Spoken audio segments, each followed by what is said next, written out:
ఫెన్స్లు బద్దలవుతున్నాయి, బౌండరీలు దాటుతున్నాయి. పూర్తి వివరాలకు చదవండి రేపటి సాక్షి దినపత్రిక. ఈరోజు ఏలేరు రిజర్వాయర్ కు సంబంధించి ఇక్కడ జరిగిన పరిణామాలు, ఇక్కడ జరిగిన రిజర్వాయర్ కు సంబంధించిన రెగ్యులేషన్ కూడా ఒకసారి గమనించినట్టయితే మళ్ళీ మనందరికీ కూడా గుర్తుకొచ్చేది ఏమిటి అని అంటే, సాక్షాత్తు గతంలో మనం ఏదైతే చూసామో విజయవాడ ఏ మాదిరిగా అయితే అతలాకుతలమైందో అదే రకమైన మోడస్ ఆపరాండా, అదే రకమైన నిర్లక్ష్యం ఈరోజు ఏలూరు రిజర్వాయర్కు సంబంధించిన వాటర్ మేనేజ్మెంట్ పరిస్థితి చూసినా అంతే అదే గుర్తుకొస్తుంది. కారణం ఏమిటి అని అంటే, సైక్లోన్ వస్తుంది, డీప్ డిప్రెషన్ కింద కన్వర్ట్ అవుతుంది, భారీగా వర్షాలు పడతాయి అని రాష్ట్ర ప్రభుత్వానికి ఇన్ఫర్మేషన్ ఉంది. రాష్ట్ర ప్రభుత్వానికి 31వ తారీఖునే ఈ రకమైన ఇన్ఫర్మేషన్ రాష్ట్ర ప్రభుత్వానికి ఉంది.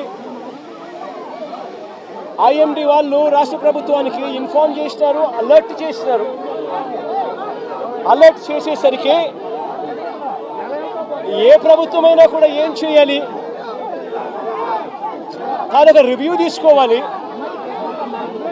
చీఫ్ సెక్రటరీని పిలిపించాలి, ఇరిగేషన్ సెక్రటరీని దాంట్లో భాగస్వామ్యం చేయాలి, ఏ ఏ ప్రాంతాల్లో వర్షాలు పడతాయి అని ఇన్ఫర్మేషన్ మనకున్న నేపథ్యంలో ఆయా జిల్లా కలెక్టర్లను కూడా వీడియో కాన్ఫరెన్స్లలో భాగంగా తీసుకోవాలి. ఆయా ఏరియాలకు స్పెషల్ కలెక్టర్లను, స్పెషల్ ఆఫీసర్లను, ఐఏఎస్ ఆఫీసర్లను మళ్ళీ పంపించాలి. రెవెన్యూ సెక్రటరీ కూడా పార్టిసిపేట్ చేయాలి, హోమ్ సెక్రటరీ కూడా ఆ రివ్యూలో పార్టిసిపేట్ చేయాలి. అలా చేసినప్పుడు ఇరిగేషన్ సెక్రటరీ కలెక్టర్లతో తాను మమేకమైపోయి ఏలేరు రిజర్వాయర్లో ఏ స్థాయిలో నీళ్లున్నాయి, వర్షాలు ఏ స్థాయిలో పడబోతా ఉన్నాయి, ఏ స్థాయిలో నీళ్ల ఇన్ఫ్లో రాబోతా ఉంది, ఆ వచ్చేది ఏలేరు రిజర్వాయర్లో పడినప్పుడు ఆ ఏలేరు రిజర్వాయరు ఆ నీటిని రెగ్యులేట్ చేయగలుగుతుందా, బ్యాలెన్స్ చేయగలుగుతుందా అన్న ఫ్లడ్ కుషన్ను ఏలేరు రిజర్వాయర్లో మెయింటైన్ చేయాల్సిన బాధ్యత ఇరిగేషన్ సెక్రటరీది, కలెక్టర్లది. చంద్రబాబు నాయుడు గారికి జ్ఞానోదయం అయి ఉండింటే కొద్దో గొప్ప చంద్రబాబు నాయుడు గారికి మనుషులకు సంబంధించిన మానవతా దృక్పథానికి సంబంధించిన విలువలు తెలుసుంటే తాను ఒక స్పెషల్ ఆఫీసర్ని కూడా, ఐఏఎస్ ఆఫీసర్ని కూడా వేసి వీటిని సూపర్వైజ్ చేస్తాడు. కానీ అన్ఫార్చునేట్గా ఏం జరిగింది, అన్ఫార్చునేట్గా ఇంత ఇన్ఫర్మేషన్ ఉన్నప్పటికీ కూడా ఏలేరు రిజర్వాయర్లో సైక్లోన్ వస్తూ ఉంది, ఆ ప్రాంతానికి అది డీప్ డిప్రెషన్గా మారుతుంది, భారీ వర్షాలు కురుస్తాయి అని చెప్పి తెలిసి ఉన్నా కూడా రిజర్వాయర్లకు సంబంధించిన ఫ్లడ్ కుషన్ మేనేజ్మెంటు పూర్తిగా గాలికి వదిలేశారు. నేను అడుగుతా ఉన్నాను ఇదే మంచి చెద్దమని చంద్రబాబు నాయుడు గారిని, దాదాపుగా Yeleru reservoir full reservoir capacity దాదాపుగా 22-23 టీఎంసీలు దాదాపుగా పెట్టుకునే పరిస్థితి ఉంటే అప్పటికే దాదాపుగా ఆ రోజుకు 31వ తారీఖు ఆ రోజుకు దాదాపుగా 18 టీఎంసీల మేరకు నీళ్ళు ఆల్రెడీ ఉన్నాయి. మరి ఫ్లడ్ కుషన్ ఖచ్చితంగా దాన్ని మెయింటైన్ చేస్తూ అడుగులు వేయాలా లేదా? కానీ వీళ్ళంతా ఏం చేశారు, సెప్టెంబర్ 1వ తారీఖున ఏలేరు రిజర్వాయర్లో ఇన్ఫ్లో క్యాచ్మెంట్, ఏలేరు రిజర్వాయర్కు సంబంధించిన క్యాచ్మెంట్ చూస్తే సెప్టెంబర్ 1వ తారీఖున ఏలేరు రిజర్వాయర్కు 9,950 క్యూసెక్లు ఇన్ఫ్లో వచ్చింది. మరి బుద్ధి జ్ఞానం ఉన్నవాడు ఆ 9,950 క్యూసెక్లు కిందికి వదిలేయాలి కదా. ఎందుకనంటే ఏలేరు రిజర్వాయర్ కింద అవుట్ఫ్లో కెనాల్ కెపాసిటీ, అవుట్ఫ్లో కాలువ కెపాసిటీ 14,000 క్యూసెక్స్కు కాలువ కెపాసిటీ ఉంది కాబట్టి ఆ వచ్చిన 9,950 క్యూసెక్స్ కిందికి వదిలేయాలి కదా. వదిలేస్తే నీ ఫ్లడ్ కుషన్ అనేది నువ్వు మెయింటైన్ చేయగలుగుతావు. పైనుంచి నీళ్లు వచ్చినప్పుడు ఆ నీళ్లను రెగ్యులేట్ చేస్తూ కిందికి వదలగలుగుతాం. కానీ 9,900 క్యూసెక్స్ 9,950 క్యూసెక్స్ ఏలేరు రిజర్వాయర్లోకి ఇన్ఫ్లో వస్తే సెప్టెంబర్ 1వ తారీఖున ఏలేరు రిజర్వాయర్ నుంచి బయటికి నీళ్ళు ఎంత పంపారో తెలుసా? అవుట్ఫ్లో కేవలం 300 క్యూసెక్స్. సెప్టెంబర్ 2వ తారీఖున 7,033 క్యూసెక్లు ఏలేరు రిజర్వాయర్కి ఇన్ఫ్లో వస్తే వీళ్ళు బయటికి ఎంత పంపించారో తెలుసా? కేవలం మళ్ళీ 300 క్యూసెక్స్. సెప్టెంబర్ 3వ తారీఖున మళ్ళీ ఏలేరు రిజర్వాయర్కి ఇన్ఫ్లో 4,991 క్యూసెక్లు వస్తే వీళ్ళు బయటకు పంపించింది ఎంతో తెలుసా? కేవలం మళ్ళీ 300 క్యూసెక్లు మాత్రమే. సెప్టెంబర్ 4వ తారీఖున 5,045 క్యూసెక్లు వస్తే వీళ్ళు బయటకు పంపించింది కేవలం 300 క్యూసెక్లు. ఈ మాదిరిగా రిజర్వాయర్ను రెగ్యులేట్ చేయాల్సిన కార్యక్రమం చేయకుండా canal carrying capacity, canal outflow capacity of the canal ఎటువంటి ముంపుకు గురి కానికుండా 14,000 క్యూసెక్స్ను పంపించగలిగే పరిస్థితి ఉన్నా సరే, మోడర్నైజేషన్ కాస్త కూస్తో సరిగ్గా జరగలేదు కాబట్టి 14 కాకపోతే దాన్ని 10,000 వేసుకోండి. కనీసం ఆ 10,000 క్యూసెక్లైనా కనీసం ఎటువంటి ముంపుకు కూడా గురి కాకుండా పంపించే పరిస్థితి ఉన్నా కూడా వీళ్ళు ఏం చేశారు? పైనుంచి నీళ్లు వస్తూ ఉన్నా కూడా ఏమాత్రం కూడా లెక్క పెట్టకుండా నిర్లక్ష్య వైఖరితో కేవలం 300 క్యూసెక్లు మాత్రమే మొదలుపెట్టారు. ఇలా వదిలిపెడుతూ ఏకంగా 9వ తారీఖు వచ్చేసరికి రిజర్వాయర్లలో స్టోరేజ్ కెపాసిటీ పూర్తిగా నిండిపోయింది. స్టోరేజ్ కెపాసిటీ పూర్తిగా నింపేశారు. వదలాల్సింది పోయి మెయింటైన్ చేయాల్సింది పోయి పూర్తిగా నింపేశారు. నింపేసరికి 9వ తారీఖున 45,335 క్యూసెక్లు నీళ్లు ఏలేరు రిజర్వాయర్కి ఇన్ఫ్లో వస్తే వీళ్ళు గత్యంతరం లేక రిజర్వాయర్ కెపాసిటీ పూర్తిగా నిండిపోయింది కాబట్టి కిందికి 21,500 క్యూసెక్లు కిందికి నీళ్ళు వదిలేశారు. మరుసటి రోజు సెప్టెంబర్ 10వ తారీఖున 26,134 క్యూసెక్లు నీళ్లు ఏలేరు రిజర్వాయర్కి వస్తే ఏకంగా 27,275 క్యూసెక్లు నీళ్లు కిందికి వదిలేశారు. నేను అడుగుతా ఉన్నా మిమ్మల్ని, ఇది మ్యాన్ మేడ్ ఫ్లడ్ కాకపోతే ఏమిటయ్యా అని చెప్పి. నేను చెప్పేటివన్నీ కూడా వాస్తవాలు. మీ ఏలేరు రిజర్వాయర్ నుంచి వచ్చిన డేటా ఇది. నిజంగా ఒక బాధ్యత లేని ప్రభుత్వం, ప్రజల పట్ల ఏమాత్రం కూడా మానవత్వం చూపని ప్రభుత్వం, వరదలు వస్తే కనీసం ఎలా హ్యాండిల్ చేయాలనో కూడా కనీసం ఇంకిత జ్ఞానం కూడా లేని ఈ ప్రభుత్వాన్ని ఏమనాలి అని చెప్పి మీరే ఆలోచన చేయమని నేను కోరుతా ఉన్నా. ఇంకొక విషయం కూడా చెప్పదలుచుకున్నా. ఇదే మనిషి చంద్రబాబు నాయుడు గారు అబద్ధాలు చెప్పడంలో గోబెల్స్కు చంద్రబాబు నాయుడు గారు ఏకంగా తమ్ముడు వరుస అవుతాడు. గోబెల్స్కు చంద్రబాబు నాయుడు తమ్ముడు వరుస అవుతాడు. అబద్ధాలు చెప్పడంలో చంద్రబాబు నాయుడు గారి పరిస్థితి, కెపాసిటీ ఏమిటి అని అంటే అబద్ధాలను తాను మ్యానుఫ్యాక్చర్ చేయగలుగుతాడు, చేయడంలో దిట్ట. ఆ మ్యానుఫ్యాక్చర్ చేసిన అబద్ధాన్ని అమ్మగలిగిన కెపాసిటీ కూడా ఎవరికైనా ఉంది ఈ ప్రపంచంలో అని అంటే అది ఒక్క చంద్రబాబుకు మాత్రమే ఉంది. ఆ చంద్రబాబుకు వంతపాడే ఆ ఈనాడు, ఆ ఆంధ్రజ్యోతి, ఆ TV5 వీళ్ళకు మాత్రమే అటువంటి దుర్మార్గమైన కెపాసిటీస్ ఉన్నాయి. ఎందుకు ఈ విషయం చెప్తా ఉన్నానంటే ఇవన్నీ కూడా నేను చెప్పినట్టు వాస్తవం. ఒకవైపున ఈ వాస్తవం ఉంటే ఏలేరు ఆధునీకరణ గురించి చంద్రబాబు నాయుడు గారు మరో చక్కటి అబద్ధం ఆడాడు. అసలు ఏలేరు ఆధునీకరణ, మోడర్నైజేషన్ ఆఫ్ కెనాల్, ఇది మామూలుగా ఒక కెనాల్ను మోడర్నైజ్ చేయాలి అని అంటే ఎప్పుడైనా కూడా ఎప్పుడు అవకాశం ఉంటుంది, ఎప్పుడు వెసులుబాటు ఉంటుందనంటే ఆ కెనాల్లో నీళ్లు ఆపగలిగినప్పుడు, నీళ్లు పారనప్పుడు, లేకపోతే క్రాప్ నీళ్లు డ్యామ్లో నీళ్లు ఉన్నా కూడా చేయాలని అనుకుంటే క్రాప్ హాలిడే డిక్లేర్ చేస్తే తప్ప మోడర్నైజేషన్ కార్యక్రమాలు చేయలేము. 2008 నుంచి ఏలేరు మోడర్నైజేషన్ కార్యక్రమం జరుగుతూనే ఉంది. కొత్తగా చంద్రబాబు నాయుడు గారు చేసేదేమీ లేదు, చేసింది లేదు. 2008లో ఆ దివంగత ప్రీతమ నాయకుడు రాజశేఖర రెడ్డి గారు ఏలేరు రిజర్వాయర్కు సంబంధించి నాన్నగారు మోడర్నైజేషన్కు శ్రీకారం చుట్టాడు. అప్పట్లో 138 కోట్ల రూపాయలు కేటాయిస్తూ ఆ దివంగత నేత ప్రీతమ నాయకుడు రాజశేఖర రెడ్డి గారు నాన్నగారు ఏలేరు కెనాల్కు సంబంధించిన మోడర్నైజేషన్ కార్యక్రమం చేపట్టాడు. నాన్నగారు చనిపోయిన తర్వాత మళ్ళీ ఆ కార్యక్రమం ఎవరు పట్టించుకోలేదు. చంద్రబాబు నాయుడు వచ్చాడు 2014లో. ఆయన ఏమైనా పట్టించుకున్నాడా? 295 కోట్లకు అంచనాలు పెంచాడు. మన ఆయన 5 ఏళ్ళు ఉన్నాడు కదా, మరి ఎందుకు చేయలే అంటున్నా. ఆయన కాలంలో కరువు, కనీసం ఈ మాదిరిగా అన్న వర్షాలన్నా ఎక్కువ పడతా ఉండి రిజర్వాయర్లు పూర్తిగా నిండిపోయి ఉన్నాయి. రిజర్వాయర్లు నిండున్నాయి కాబట్టి రైతులకు కెనాల్ నుంచి నీళ్లు పంపకపోతే రైతులకు ఇబ్బంది కలుగుతుంది. నీళ్లు ఉండి రైతులు వ్యవసాయం చేయలేని పరిస్థితిలోకి పోతారు అన్న పరిస్థితి అప్పట్లో కూడా లేదు. చంద్రబాబు నాయుడు గారు కరువు ఇద్దరు కవలలే. ఆ చంద్రబాబు నాయుడు గారు 5 సంవత్సరాలు కూడా పరిపాలన చేశాడు, అంతా కరువే. మరి 295 కోట్లకు అంచనాను ఆయన పెంచిన వ్యక్తి 5 ఏళ్ళు టైం ఉన్నది.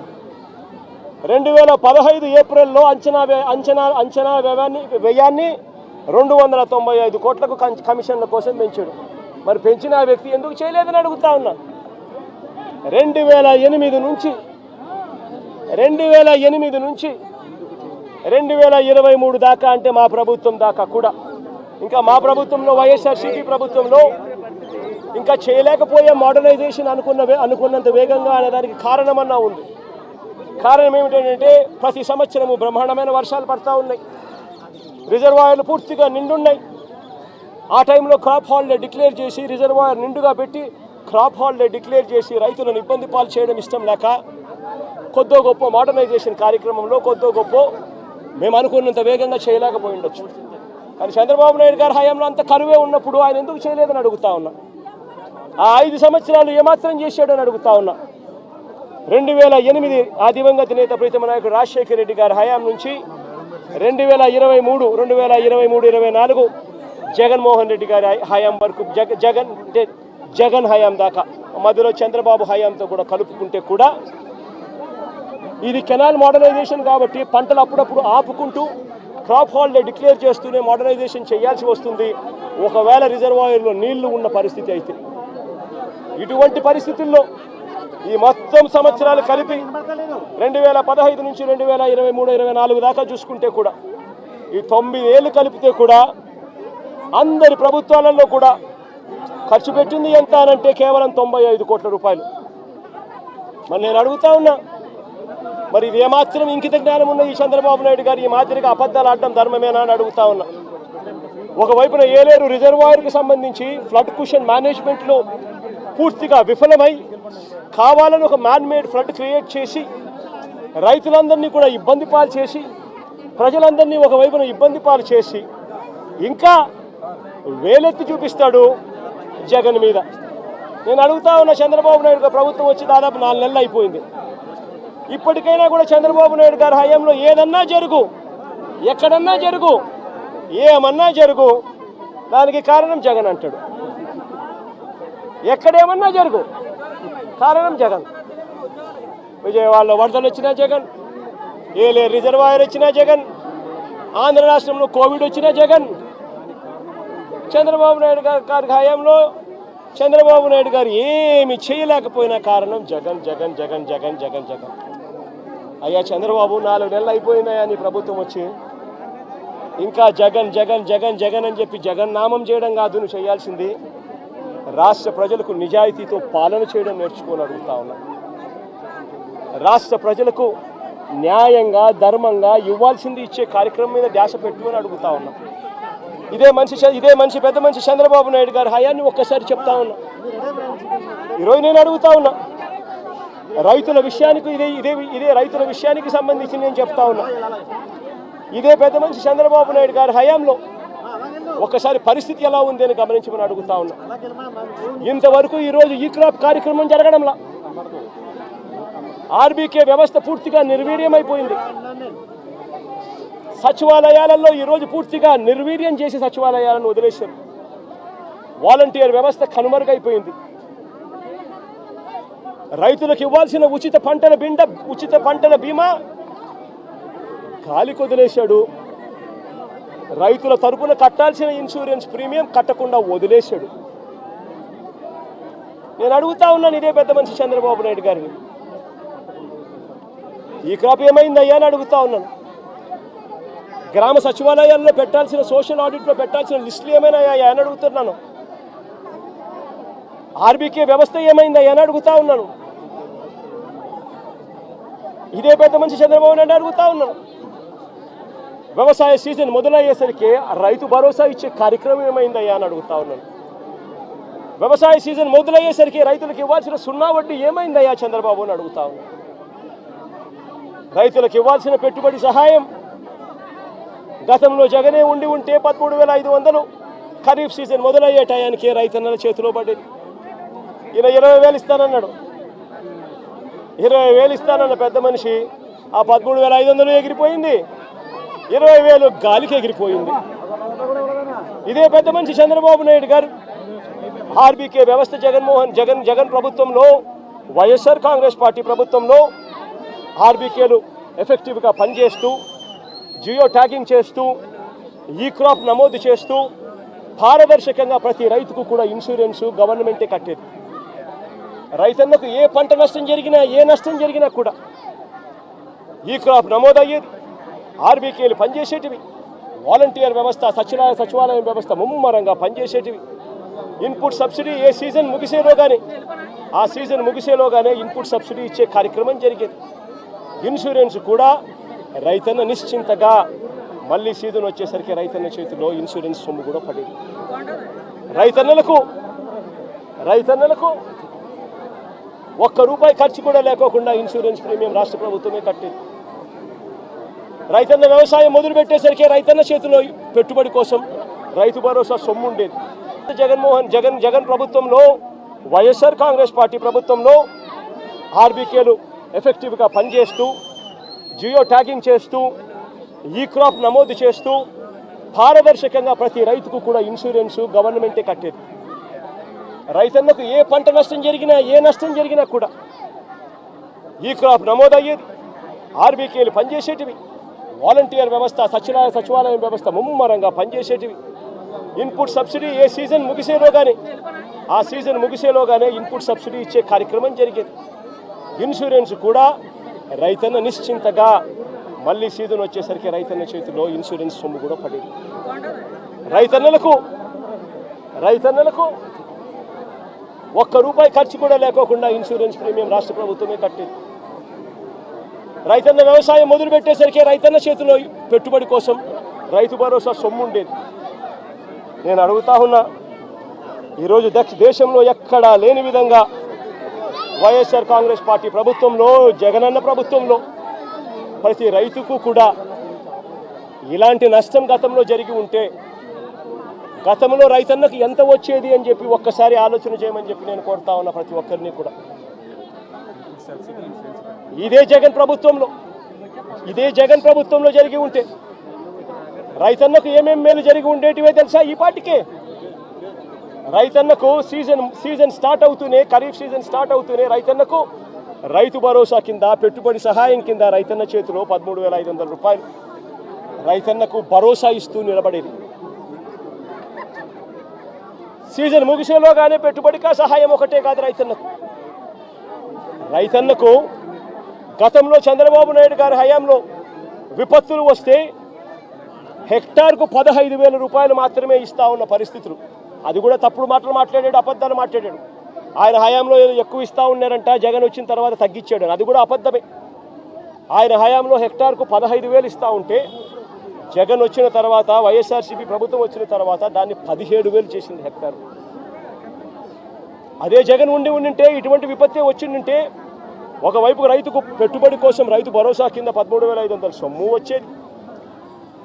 రైతుకు ₹17,000 హెక్టార్ కంటే దాదాపుగా ₹7,000 హెక్టార్కు, ఎకరాకు ₹7,000 రైతుకు ఇన్పుట్ సబ్సిడీ కూడా వచ్చేది ఎప్పుడే ఇమీడియట్గా సీజన్ ముగిసేలోగానే.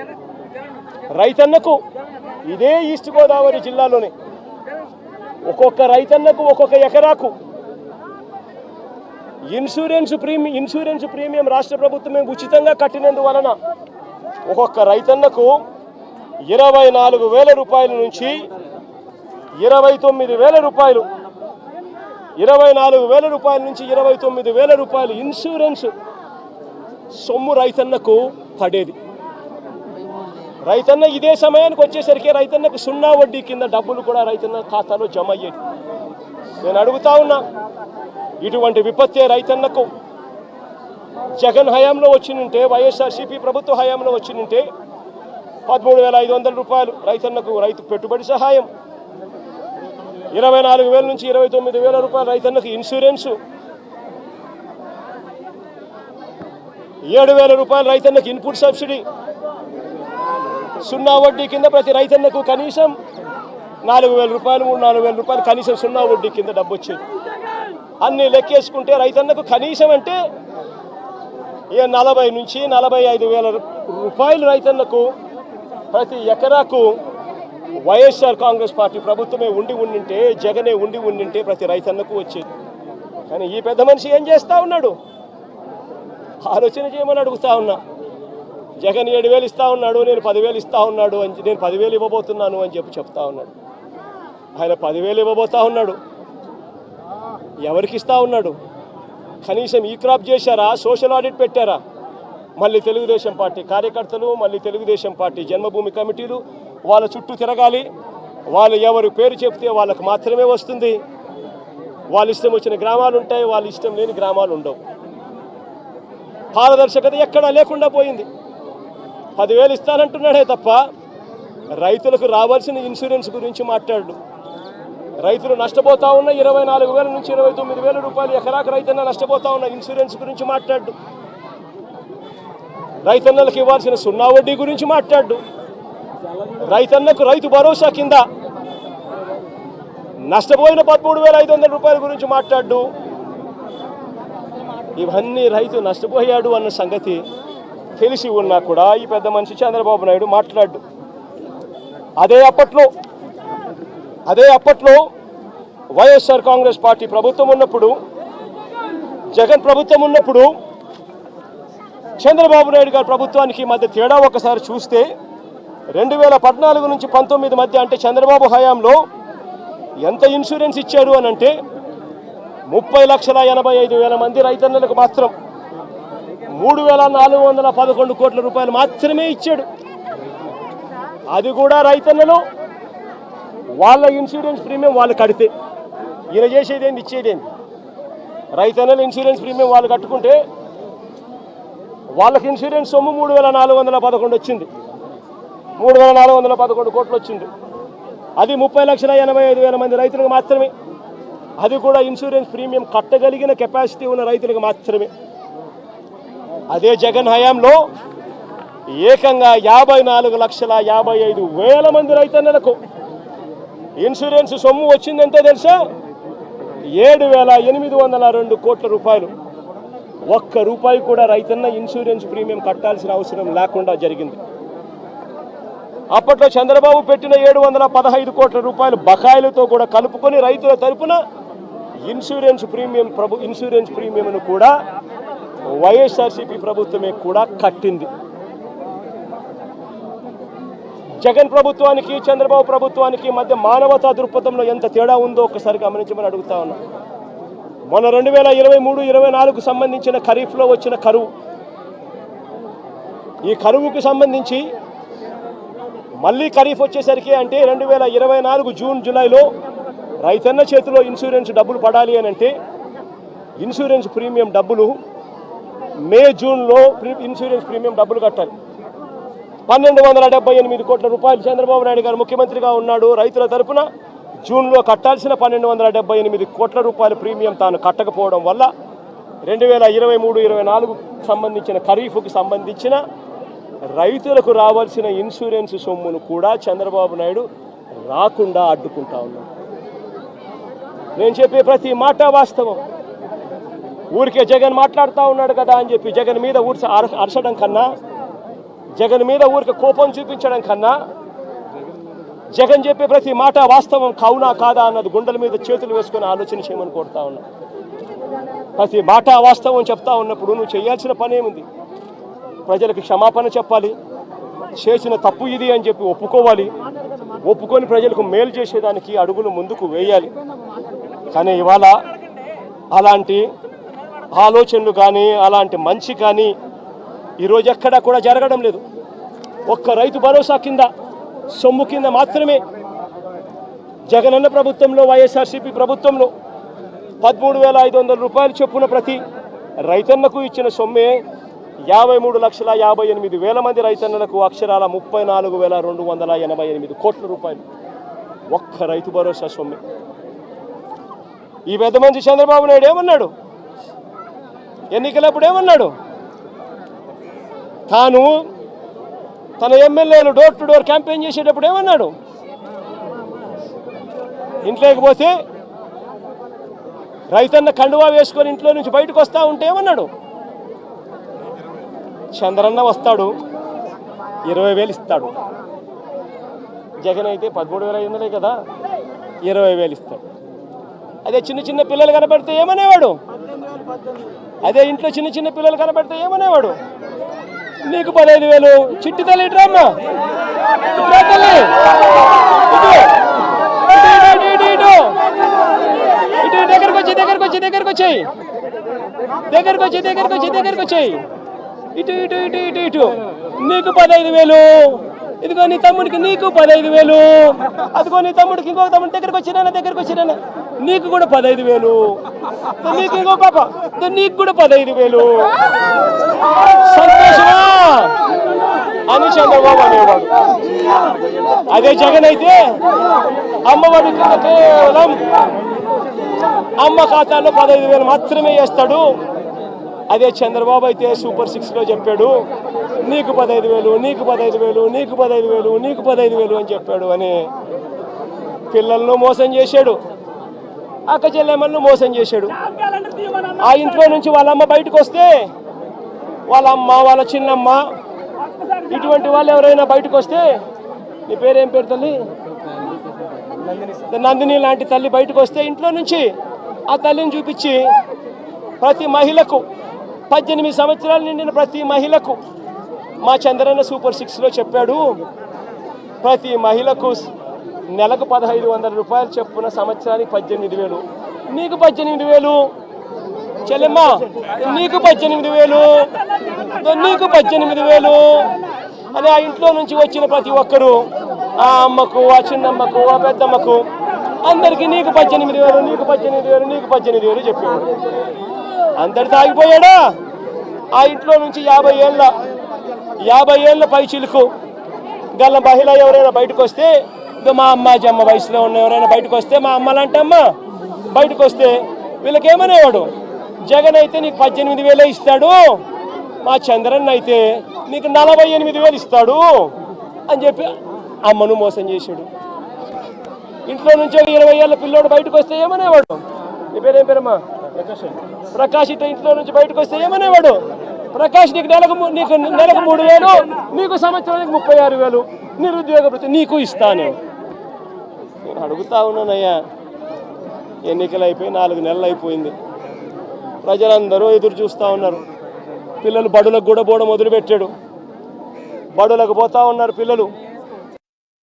పోయింది, ఇంతకుముందు వచ్చే అమ్మఒడి పోయింది. వ్యవసాయం చేస్తూ ఉన్న రైతులు ఉన్నారు, ఇంతకుముందు వచ్చే రైతు భరోసా సొమ్ము పోయింది. ఇంతకుముందు చేయూత వచ్చేది, చేయూత పోయింది. సున్నా వడ్డీ పోయింది. ఆసరా ఇంతకుముందు జగన్ కరికరంతో అది కూడా మంచి చేశాడు, దాని గురించి అట్టాగా ఊసేయలేదు. నేను అడుగుతా ఉన్నా, ఇంత అన్యాయంగా ఒకవైపున అందరినీ మోసం చేస్తూ, మరోవైపున వాళ్ళ స్కూళ్ళకు వెళ్ళేటప్పుడు వాళ్ళ స్కూళ్ళల్లో వాళ్ళు తినే వాళ్ళ గోరుముద్ద ఈరోజు నిర్వీర్యం అయిపోయింది.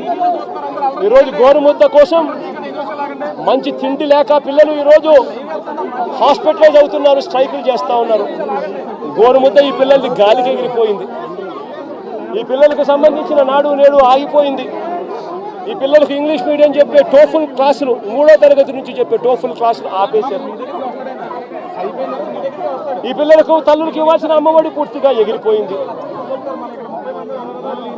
వైద్యం చూస్తే ఆరోగ్యశ్రీ జనవరి నుంచి బిల్లులు పెండింగ్.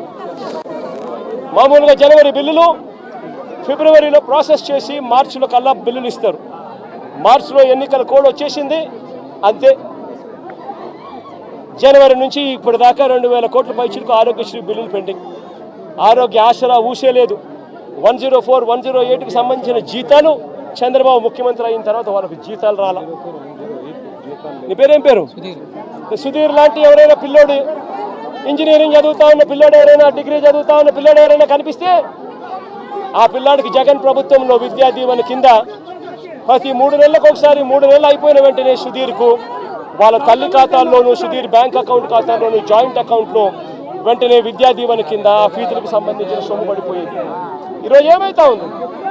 జనవరి, ఫిబ్రవరి, మార్చికి సంబంధించిన క్వార్టర్కి సంబంధించి విద్యా దీవెన ఎగిరిపోయింది. ఏప్రిల్, మే, జూన్కు సంబంధించిన క్వార్టర్కి సంబంధించి విద్యా దీవెన ఎగిరిపోయింది. జూలై, ఆగస్ట్, సెప్టెంబర్కి సంబంధించిన విద్యా దీవెనకు సంబంధించిన క్వార్టర్కి సంబంధించిన విద్యా దీవెన కూడా ఎగిరిపోయింది. ప్రతి ఏప్రిల్లో వసతి దీవెన సుధీర్కి అందేది, సుధీర్ తల్లికి అందేది, తన బోర్డింగు, తన లాడ్జింగ్ ఎక్స్పెండిచర్ కోసం. అది కూడా ఎగిరిపోయింది. ప్రతి పథకము జగన్ హయాంలో, వైఎస్ఆర్సీపీ ప్రభుత్వంలో ఏ పథకం కోసము ఎవరు లంచాలు ఇవ్వాల్సిన పని లేకుండా ప్రతి పథకము డోర్ డెలివరీ జరిగింది. పెన్షన్ కావాలన్నా డోర్ డెలివరీ, పథకం కావాలన్నా డోర్ డెలివరీ, రేషన్ బియ్యం కావాలన్నా డోర్ డెలివరీ జరిగింది. ఈరోజు ఏం జరుగుతూ ఉంది? ఈరోజు పెన్షన్ కావాలన్నా, ఇవ్వని పథకాలను సైతం లంచాలు తీసుకోవాలన్నా, పెన్షన్ కావాలన్నా కూడా ఈరోజు జన్మభూమి కమిటీకి సంబంధించిన, తెలుగుదేశం పార్టీకి సంబంధించిన నాయకుల ఇంట్లో సచివాలయ సిబ్బంది అక్కడికి పోయి ఆ నాయకుడు ఇంట్లో పెన్షన్ను పంచుతారు. మేము ఎందుకయ్యా తెలుగుదేశం పార్టీ నాయకుల ఇంటికి మేము ఎందుకు పోవాలి అనేవాడు 2 నెలలు అలా రాకపోతే పెన్షన్ కట్.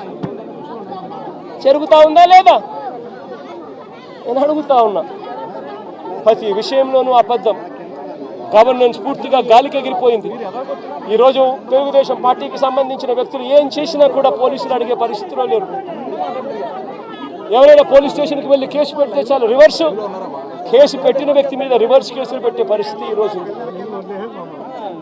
ఈరోజు రాష్ట్రంలో అతలాకుతలమైన పరిస్థితుల మధ్య ఈరోజు రాష్ట్రం పరిపాలన జరుగుతూ ఉంది. ఆశ్చర్యం కలిగించే విషయాలను అడుగుతా ఉన్నా. దారి పొడుగునా ఈరోజు వచ్చేటప్పుడు అడిగిన, మీ గ్రామానికి సంబంధించి వరదలో మీరంతా ముంపులో ఉన్నారు. వరుసగా మీకు ఫ్లడ్ అలర్ట్స్ ఉన్నాయి. 1వ తారీఖు నుంచి 9వ తారీఖు దాకా నీళ్లు విపరీతంగా ఉంటాయని చెప్పి తెలుసు. రిపోర్ట్లు ఉన్నాయి మీ దగ్గర. మరి వీళ్ళందరికీ కూడా రిలీఫ్ సెంటర్లకు షిఫ్ట్ చేయాలా లేదా? వీళ్ళందరినీ రిలీఫ్ సెంటర్లకు షిఫ్ట్ చేయాలా లేదా? అడగండి వీళ్ళందరినీ. వీళ్ళలో ఎవరినైనా ఒకరినైనా రిలీఫ్ సెంటర్లకు షిఫ్ట్ చేశారా? ఎవరైనా వాళ్ళందరినీ చూసుకున్నారా? ఎవరైనా వాళ్ళకు మెయిల్ చేశారా? ఇరిగేషన్ సెక్రటరీ చేయాల్సిన ఫ్లడ్ కుషన్ మేనేజ్మెంట్ చేయరు. రెవెన్యూ సెక్రటరీ చేయాల్సిన రిలీఫ్ క్యాంపులు ఏర్పాటు చేయరు. హోమ్ సెక్రటరీ చేయాల్సిన లోతట్టు ప్రాంతంలో ఉన్న షిఫ్టింగ్ చేయాల్సిన మనుషులు షిఫ్ట్ చేయరు. మరి ఏ రకంగా ఈ పరిపాలన సాగుతూ ఉంది అన్నది ఆలోచన చేయమని చెప్పి ప్రతి ఒక్కరిని కూడా విజ్ఞప్తి చేస్తూ ఉన్నాం. ఇలాంటి దారుణమైన పాలన ఖచ్చితంగా పోవాలి.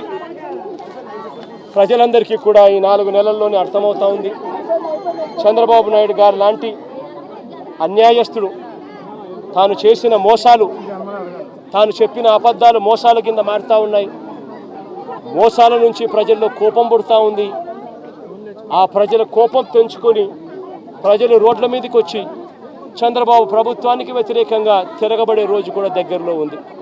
అది జరగకూడదు అని చంద్రబాబు నాయుడు రెడ్ బుక్ పాలన సాగిస్తూ ఉన్నా కూడా అవి ఎక్కువ రోజులు ప్రజలను అలా నిర్బంధించలేరు. ప్రజలు ఖచ్చితంగా తిరగబడతారు అని కూడా ఈ సందర్భంగా క్రాప్ ఇన్సూరెన్స్ ప్రీమియం మీరు చెప్పినట్టుగా ప్రాబ్లం కట్టలేదు, పొలాలు మిలిగిపోయినాయి, ఎన్యూమరేషన్ స్టార్ట్ కాలేదు. మరి వాళ్ళకి ప్రీమియం వస్తుందా? ఇన్సూరెన్స్ వస్తుందా రాదా? మరి రాదు కాబట్టే కదా నేను అడిగేది. అందుకని బాధపడుతూ నేను చంద్రబాబు నాయుడు బుద్ధి ఉందా జ్ఞానం ఉందా అని చెప్పి చంద్రబాబు నాయుడుని తిడుతున్నాను, చంద్రబాబు నాయుడు ప్రశ్నిస్తున్నాను, ఎందుకు కట్టడం లేదని అడుగుతా ఉన్నాను, ఎందుకు చేయడం లేదని అడుగుతా ఉన్నాను. ఈ క్రాప్ ఫస్ట్ దానికి చేయాలి అని అంటే ఫస్ట్ ఈ క్రాప్ చేయాలి. మీ గ్రామంలో ఈ క్రాప్ జరుగుతూ ఉందా నువ్వే చెప్పు. నీ గ్రామంలో ఈ క్రాపే జరగనప్పుడు ఇక ఏ రకంగా ఇన్సూరెన్స్ అంటే ఇన్సూరెన్స్ ఎగనామా పెడుతున్నట్టే కదా. ఈ క్రాపే జరగనప్పుడు ఇక దీనికి ఇన్పుట్ సబ్సిడీకి సంబంధించి నీకు ఏ రకంగా నీకు సొమ్మిస్తాడు?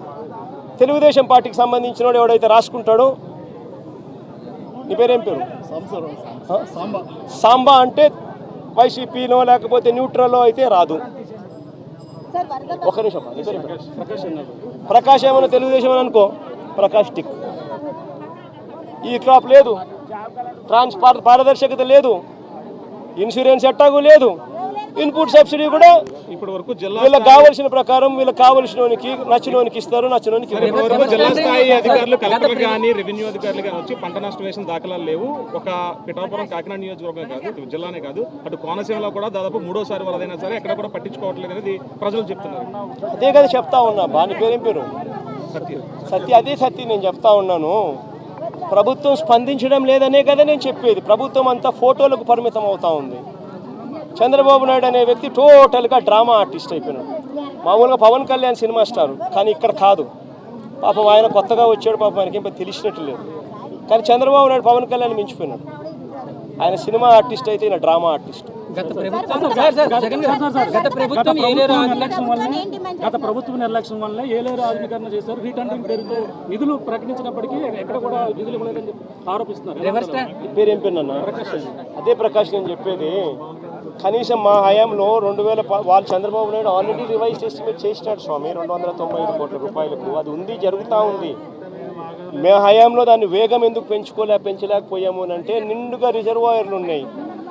మోడర్నైజేషన్ ఆఫ్ కెనాల్ చేయాలి అని అంటే క్రాప్ హాలిడే ప్రకటించాలి. నిండు కుండల రిజర్వాయర్ ఉన్నప్పుడు ఎందుకులే హాలిడే ప్రకటించడం ఎందుకు? 14,000 క్యూసెక్స్ ఫ్లో అయ్యే కెనాల్లో కనీసం 10,000 పోతా ఉన్నాయి కదా. పెద్ద నష్టం ఏం లేదులే, రెగ్యులేట్ చేసుకుంటూ పోతూ ఉంటే పెద్ద నష్టం ఉండదు. కరువు వచ్చినప్పుడు ఇంకోటి వచ్చినప్పుడు దీని గురించి హ్యాండిల్ చేయొచ్చులే అని కొద్దిగా మనం కూడా రైతుల పక్షాన రైతులకు నష్టం జరగకూడదు, క్రాప్ హాలిడే వేస్ట్ కాకూడదు, వాళ్ళకు క్రాప్ హాలిడే ఇచ్చి వాళ్ళకి ఇబ్బంది కడగకూడదు అని చెప్పి కొద్ది గొప్ప అనుకున్నంత వేగంగా చేయకపోవచ్చు. కానీ చంద్రబాబు నాయుడు హయాంలో ఎందుకు చేయలేదని అడుగుతా ఉన్నా. ఇదే 295 కోట్ల రూపాయలకి ఎస్టిమేట్లు పెంచింది చంద్రబాబే కదా. 2015 ఏప్రిల్లోనే పెంచాడు కదా. మనం పెంచినప్పుడు తన హయాంలో తనకు 2015 నుంచి 4 ఏళ్ళు తన హరితనంలో ఉంది. 4 ఏళ్ళు కరువే, రైతులకు ఈ రిజర్వాయర్లో నీళ్లు లేవు, రైతులకు పంట క్రాప్ హాలిడే ఈకపోయినా క్రాప్ హాలిడేనే. మరి ఎందుకు మోడర్నైజేషన్ చేయలేదు? స్వామి, రివర్స్ టెండరింగ్ అనేది మీకు అసలు తెలుసా? ఫస్ట్ రివర్స్ టెండరింగ్ అంటే ఏమిటో తెలుసా? నీ పేరేం పేరు? సుధీర్. రివర్స్ టెండరింగ్ అంటే ఏం తెలుసా సుధీర్? ఇప్పుడు సుధీరు, ప్రకాషు, దొరబాబు ఇట్లా అందరూ కూడా ఒక టెండర్లో పార్టిసిపేట్ చేస్తారు. టెండర్లో పార్టిసిపేట్ చేయడం కూడా ఎలా పార్టిసిపేట్ చేస్తారు తెలుసా? టెండర్ ప్రక్రియ ప్రాసెస్ ఒక రిటైర్డ్ హైకోర్టు జడ్జి దగ్గరికి ఫస్ట్ పోతుంది. రిటైర్డ్ హైకోర్టు జడ్జి ఆధ్వర్యంలో టెండర్ ప్రక్రియను ఆన్లైన్లో పెడతారు. పెట్టి, నీ పేరేం పేరు? సాంబుడా. నీ పేరేం పేరు? సాంబుడి దగ్గర నుంచి, సతీష్ దగ్గర నుంచి, నీ పేరేం పేరు తల్లి? నందిని దగ్గర నుంచి, ఇట్లాంటి వాళ్ళు ఎవరైనా కూడా సలహాలు సూచనలు ఏమైనా ఇవ్వాలనుకుంటే ఆ జడ్జికి ఇవ్వచ్చు. ఆన్లైన్లోనే ఇస్తాడు. ఇచ్చిన తర్వాత మీ అందరి సూచనలు సలహాలు తీసుకున్న తర్వాత నియమ నిబంధనలు ఆయన ఫైనలైజ్ చేస్తాడు. ఆయన ఫైనలైజ్ చేసిన నియమ నిబంధనలు జ్యుడిషియల్ ప్రివ్యూ కమిషన్ అంటారు. జ్యుడిషియల్ ప్రివ్యూకి పంపించిన తర్వాత 100 కోట్ల రూపాయలు దాటిన ప్రతి టెండర్ను ఒక విప్లవాత్మక మార్పు చేసాం. టెండర్ల ప్రక్రియలో ఒక రెవల్యూషన్ తీసుకొచ్చాం. హైకోర్టు గవర్నమెంట్ పరిధిలో నుంచి దాన్ని తీసేసి హైకోర్టు రిటైర్డ్ జడ్జి చేతిలో పెట్టాం. ఆయన ఆన్లైన్లో పెట్టి మీలాంటి వాళ్ళు ఎవరైనా కూడా అభ్యంతరాలు చెప్తే అభ్యంతరాలు కూడా తెలుసుకొని ఆయన ఫైనలైజ్ చేస్తాడు టెండర్ల ప్రక్రియలో నామ్స్. ఆ టెండర్ల ప్రక్రియలో ఆయన ఫైనలైజ్ చేసిన నామ్స్ను ఆయన చేసిన తర్వాత డిపార్ట్మెంట్ టెండర్కి పిలుస్తుంది. టెండర్లు పిలిచిన తర్వాత ఆ టెండర్లలో పేరు సుధీర్ పార్టిసిపేట్ చేస్తాడు, ప్రకాష్ పార్టిసిపేట్ చేస్తాడు, నందినమ్మ పార్టిసిపేట్ చేస్తుంది. చేసినప్పుడు సుధీరు L1 వస్తుంది. మామూలుగా అయితే సుధీర్కి రావాలి, కానీ రివర్స్ టెండరింగ్లో రాదు. సుధీర్ కోట్ చేసిన L1ను బేస్ ప్రైస్ కింద తీసుకొని మళ్ళా సుధీర్ని పిలుస్తా, ప్రకాష్ని పిలుస్తాం, నందినమ్మని పిలుస్తాం, పిలిచి ఆక్షన్ పెడతాం. సుధీర్ ఈ మాట చెప్పినాడు, ప్రకాష్ నువ్వు తగ్గుతావా అంట. తగ్గుతాను, ఇంత 10 రూపాయలు నేను అప్పుడు పొరపాటు, నేను ఇంకా తగ్గిస్తాను, నేను నాకు వచ్చే అవకాశం ఉంది కాబట్టి నేను సుధీర్తో కాంపిటీషన్లోకి వస్తాను.